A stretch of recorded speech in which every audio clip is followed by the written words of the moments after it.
প্রতিদিনের মতো ঘরের কাজ সেরে চলে এসেছি আজকেও মাঠে শসা তুলতে। হ্যালো এভরিওয়ান, তোমরা সকলে কেমন আছো? আশা করছি ভালো আছো, আমিও ভালোই আছি। মাঠে আসবো বলে ঘুম থেকে উঠেছি সকাল 4টের সময়, তখন অন্ধকারই ছিল। ঘরের কাজটাও যেন টাইমে হয়, মাঠের কাজটাও যেন হয়, সেই জন্যই সকাল সকাল উঠা। এই মাঠের শসা চাষটা এমনই, একদিন তুলতে হলে প্রত্যেক দিনই তুলতে হয়, নাহলে লাল হয়ে যায়, নষ্ট হয়ে যায়। আর একটা জিনিস দেখছি, গাছটা খুব একটা ভালো নয়, শসাগুলো ছোট ছোট আছে, তাও কেমন যেন লাল হয়ে গেছে, আর কিসে যেন খেয়ে নিয়েছে গোটা মাঠে। এতটা জমি তুলেছি, শসাই নাই গাছে। যাই পাই সে কটাই তুলতে হয়, নাহলে নষ্ট হয়ে যাবে সব। গাছ নষ্ট হয়ে গেলে খরচা আর কি উঠবে, খরচাই তো উঠবে না।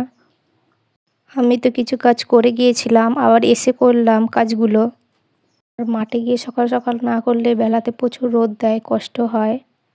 রোদের তাপে আরও লাল হয়ে যায় সব শসাগুলো। আবার সকালে গিয়ে তুললে শিশির থাকে, শিশির তুললে বস্তায় ভরে রাখলে সেগুলো আবার নষ্ট হয়ে যায়। তুলে মেলে রাখি, তারপরে বস্তায় ভরি।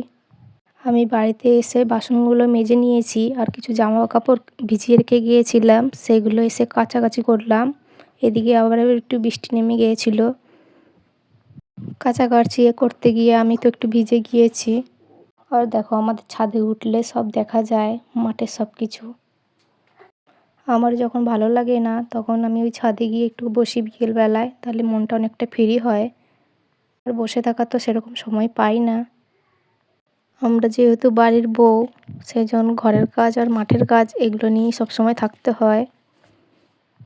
আমি তো এদিকে স্নান করে চলে এসেছি, এবার আমি রেডি হয়ে গেছি রান্না করব বলে।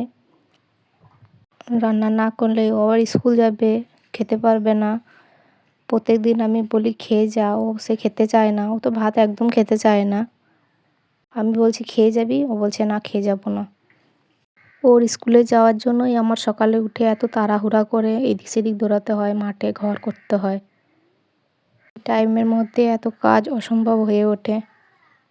আমি বসিয়েছি ভাত, আর এদিকে কি আছে ঘরে দেখে সেগুলো নিয়ে রান্না করব।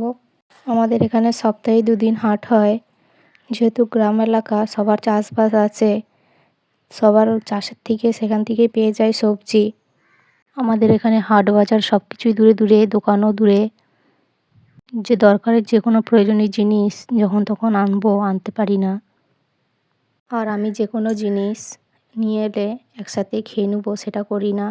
কালকের দিনের জন্য কিছু বাঁচিয়ে আমি রেখে দিই। আজকে কিছুটা করি, কালকে কিছুটা করি। আর আজকে আমি কি রান্না করব সেটাই তোমাদের বলে দিই। ভেন্ডি কাটছি, ভেন্ডি ভাজা করব। আর এখানে পটল নিয়েছি, পটল রান্না করব, চচ্চড়ি। আর এই দুটো জিনিসই ছিল, আমি এই দুটো জিনিসই রান্না করলাম। আজকে বুধবার, কালকে বৃহস্পতিবার থাকবে, আবার হাট শুরু হবে, হাট থেকে নিয়ে আসবে আবার। শাক রান্না করলে তো আশেপাশে আছে, তুলে নিয়ে আসতে পারি। আমি সকালে শাক রান্নার ঝামেলা করি না, আমি ওই শাকটা দুপুরবেলায় রান্না করি। তুলতে গেলেও দেরি হয়, আর এনে বাছতে গেলেও টাইম লাগে অনেকটাই। আর এদিকে বাবু স্কুল যাবে বলে ওর তো রেডি হচ্ছে। আমি তাড়াতাড়ি করছি যে একটা ভাজা হলেও সেটা দিয়ে খেতে পারবে। দিয়ে ওর খাওয়া দাওয়া তো হয়ে গেছে, আমি রান্না করে দিয়েছি যেটা পেরেছি সেটাই। আর এদিকে সাইকেলটা আমি বার করে দিচ্ছি, নাহলে তো বার করতে পারবে না। ও বার করতে গেলে তো ওর তো প্রচুর কষ্ট হয়, তাই আমি ভাবি আমিই বার করে দিই। আর এদিকে তো রোদ উঠে গেছে প্রচুর, বৃষ্টি হয়েছিল সাইকেলটা নিয়ে স্কুল থেকে আসার সময়, আর সাইকেলটা কাদায় ভর্তি হয়ে গেছে। আর আমি একটুকে জল দিয়ে দিলাম, জল না দিলে ও জল খাবেই না। যেদিন বোতলটা নেয় ফাঁকা, যে স্কুল থেকে নিয়ে নেবো, আর ভরেও না খায়ও না। ও তো টাইমে কিছু খাবেও না, আর স্কুলে খেয়ে যেতেও চায় না, জোর করে একটু খাওয়ায় তাই খায়। তাই আমাকে বলছে, মা আমাকে একটু সাইকেলটা মুছে দাও, কাদায় ভর্তি হয়ে গেছে।